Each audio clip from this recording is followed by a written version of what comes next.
আসসালামু আলাইকুম। আশা করি সবাই খুবই ভালো আছেন। আজকে আমি আপনাদেরকে শেখাবো কিভাবে সহজে ঘরে বসে মজাদার খিচুড়ি রান্না করা যায়। তো চলুন স্টার্ট করা যাক।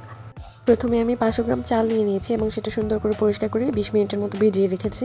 তারপর আমি একটি পেঁয়াজ নিয়েছি। পেঁয়াজ আপনারা অল্প করেই দিবেন, বেশি দেওয়ার প্রয়োজন নেই। আমি 4টা কাঁচামরিচ দিয়েছি। এখন তো সবার ঘরে রাইস কুকার থাকে, সো আপনারা রাইস কুকারে সুন্দর করে মেখে বসিয়ে দিতে পারবেন। এবার অ্যাড করতে হবে সব ধরনের মশলা।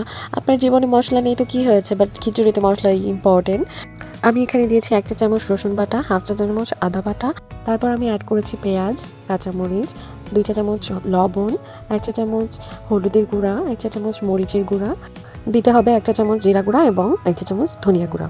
তারপর আমি দিয়েছি এখানে 2টি লং, তেজপাতা, সামান্য দারচিনি, 2-3টি গোলমরিচ এবং তেল। তারপর আমি পরিমাণ মতো পানি দিয়ে দিয়েছি। আচ্ছা, আপনারা তো বোকা কেন বলুন তো? খিচুড়ি কিভাবে ডাল ছাড়া হতে পারে? তো আমি পরবর্তীতে ডাল অ্যাড করেছি, কারণ আমি ডাল ভুলে গিয়েছিলাম। তারপর আমি সবকিছু মিক্স করে রাইস কুকারে ঢেকে বসিয়ে দিলাম। কিছুক্ষণ পরে ঢাকনা উঠিয়ে দেখবেন আপনার জীবনের মতো অন্ধকার হয়ে গেছে ধোঁয়ায় সবকিছু। এটা নিয়ে বেশি ঘাবড়ানোর কোনো প্রয়োজন নেই। তারপর আপনি ম্যাজিক মশলা এবং ধনেপাতা অ্যাড করে দিবেন। এটা অপশনাল, যদি আপনার কাছে থাকে তাহলে আপনি অ্যাড করতে পারেন, যদিও এটা টেস্ট চেঞ্জ করে দেয়, কারণ আমার কাছে খুব ভালো লাগে। এই তো তৈরি হয়ে গেল আমার মজাদার খিচুড়ি। দেখছেন কত সহজই না? তো চাইলে আপনিও বাসায় বানিয়ে ফেলতে পারবেন যে কোনো সময়। আর বৃষ্টির দিনে খিচুড়ি না হলে একদম জমেই না। আপনারা যদি অন্য কোনো রান্নার রেসিপি চান সেটাও কমেন্ট করতে পারেন, আমি সব কিছু আপনাদের সুন্দরভাবে শিখিয়ে দিব। সাথে আমার আম্মুর বানানো আচার ছিল, যেটা আমি খুবই পছন্দ করি।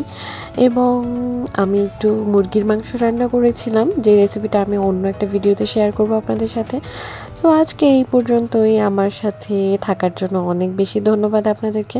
প্লিজ চ্যানেলটি সাবস্ক্রাইব করে দিবেন এবং লাইক কমেন্ট করে পাশে থাকবেন। আল্লাহ হাফেজ।